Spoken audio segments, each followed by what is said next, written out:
il faut que le mindset de la police du Québec change. Dans toute question. Wow. Non, non, c'est vrai. Wow! Le... Ah non, c'est cash. Parce que c'était... Moi, je commençais un chiffre de nuit, mettons, à Laval à minuit, là. La façon qu'ils nous forment, si vous êtes des requins dans un océan, vous partez à la chasse.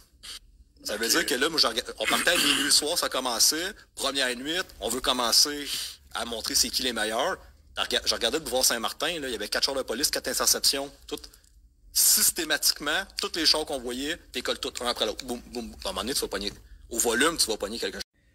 Me présenter un podcast avec une croix dans le front, c'est juste pour te démontrer à quel point je me contre-calisse du jugement des gens. À partir du moment que tu veux faire le bien, à partir du moment que tu veux fighter pour la vérité et la liberté, à partir du moment que tu refuses que des gens mal intentionnés puis des gens avec des mauvaises fréquences qui veulent rentrer dans ta vie puis détruire tes objectifs, la foi en toi puis les choses que tu mets en place, tu dois démontrer à tout le monde autour de toi que tu as une puissance à l'intérieur de toi qui est plus forte que n'importe qui puis n'importe quelle énergie maléfique ou qu'est-ce que vous voulez qui peut venir nuire à tes projets. Donc ça, c'est un signe de force totale et absolue que vous devez continuer à vous battre dans la vie, dans la société, dans qu'est-ce qui se passe. OK?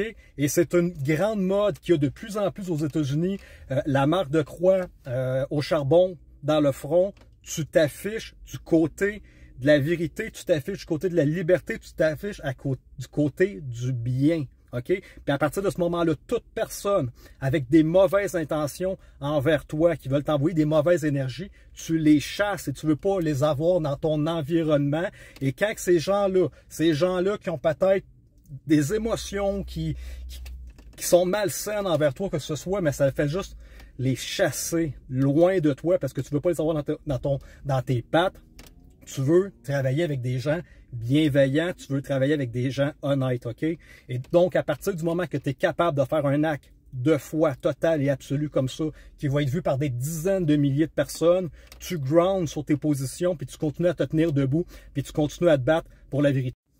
Or, là, on va parler de qu'est-ce que j'ai parlé dans ce podcast-là. On va parler effectivement de la police et de la réforme majeure qui doit se passer au Québec si on veut sauver la société et également faire attention, hein. J'ai l'impression que les gens vont dire « Ah, ils bâchent contre la police », mais non.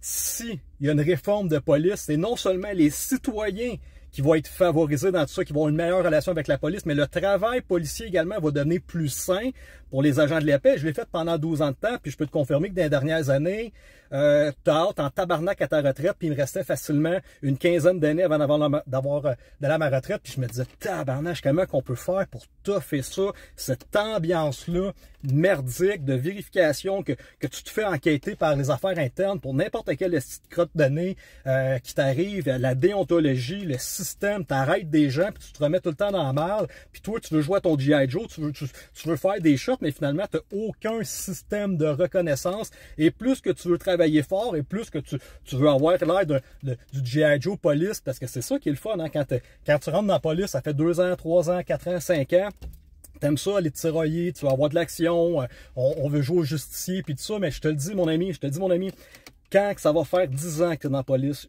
je peux te confirmer que tous les policiers, je sais pas tu as combien d'années d'expérience présentement, mais je te le dis, parle avec des seniors, parle avec des gens qui ont plus de 10 ans d'expérience à faire des jours, des soirs, des nuits, des fins de semaine, encore des nuits, des doubles, des temps à court, puis finalement, tu arrêtes des gens, tu pognes des bonnes shots, le procureur ferme le dossier, tu vas au palais de justice 4-5 fois, le dossier il est fermé, il est reporté, de la grosse crise de foutaise de merde, puis toi, ben, dans ton bien vouloir de travailler en tant que policier, qu'est-ce qui arrive? T'en fais plus, tu te mets dans la merde, tu as des plaintes en déontologie contre toi, tu te fais suspendre, puis finalement, ben, il arrive des situations comme qui est arrivé à Montréal la semaine passée, qu'il y a une intervention d'une personne en détresse, et là, je suis pas en train de, OK, il y a une enquête qui va être faite, là, je mets pas ça encore sur la faute. La famille de la victime vont dire que les policiers ont tué Abissa, et les policiers vont dire non, il était déjà en arrêt cardio-respiratoire. Comprends-tu que cette situation-là est fucking merdique. La famille de ce jeune-là le jeune n'avait pas à mourir à 29 ans parce qu'il était une personne en détresse. Et de l'autre côté de la police, tu comprends-tu que le policier ou tous ceux qui étaient sur le balcon présentement, c'est une situation complètement merdique qu'aucun policier durant toute sa carrière veut avoir à dealer avec ça parce que le policier qui était sur ce jeune-là, celui qui le maîtrisait, tabarnak, hein? Un hostie de rapport à écrire. Présentement, il est peut-être en arrêt de travail. Il est avec des avocats à longueur de journée. Il y a une enquête, il y a une poursuite qui vont se faire là-dessus. Donc, tu ne veux pas être d'un shirt de ce policier-là non plus.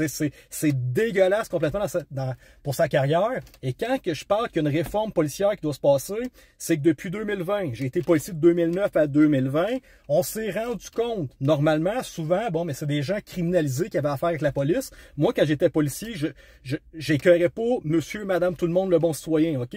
J'orientais mes interceptions, j'orientais mes choses vers des gens qui pouvaient faire de la criminalité. C'était ça ma clientèle, ça me tentait pas d'écœurer un petit père de famille, une petite mère de famille.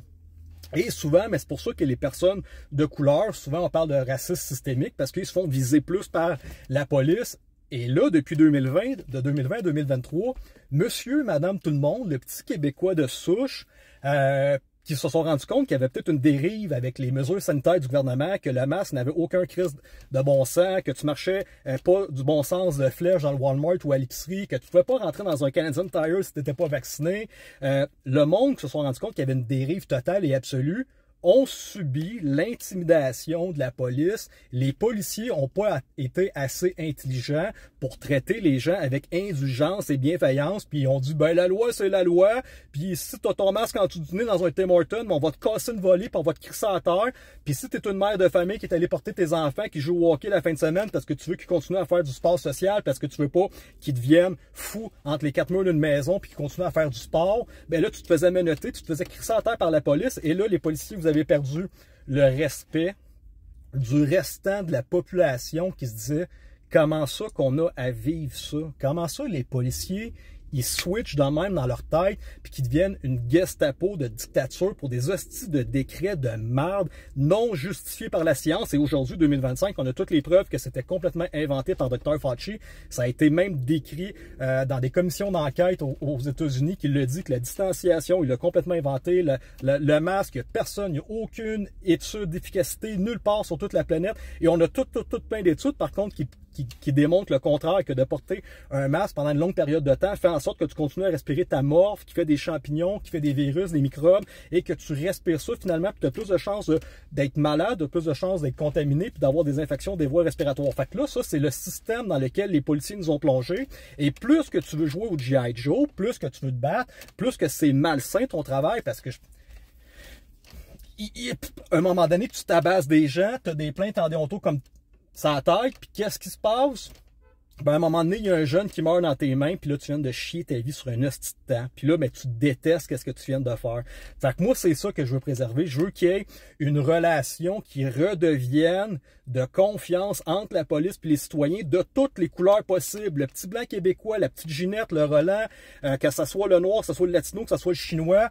C'est une relation qui est tellement malsaine entre le policier et le citoyen aussi au Québec parce que vous jouez du power trip, parce qu'il n'y a rien à faire, parce que la façon de travailler, c'est qu'on rentre le matin ou on rentre le soir, puis je l'ai expliqué dans ce podcast-là quand vous allez plutôt au complet. C'est comme une équipe de hockey, plus que tu fais de shots, plus que tu arrêtes des gens, plus que t'es mieux vu dans ton équipe, fait que t'es comme un super cup, mais t'as pas de points, t'as pas de bonus, t'as fuck all, t'as pas de recommandations, tu fais juste te mettre toujours plus dans la merde, encore plus dans la merde, puis à un moment donné, tu te dis, j'en fais ben trop calice pour rien, puis là, ben t'arrêtes d'en faire.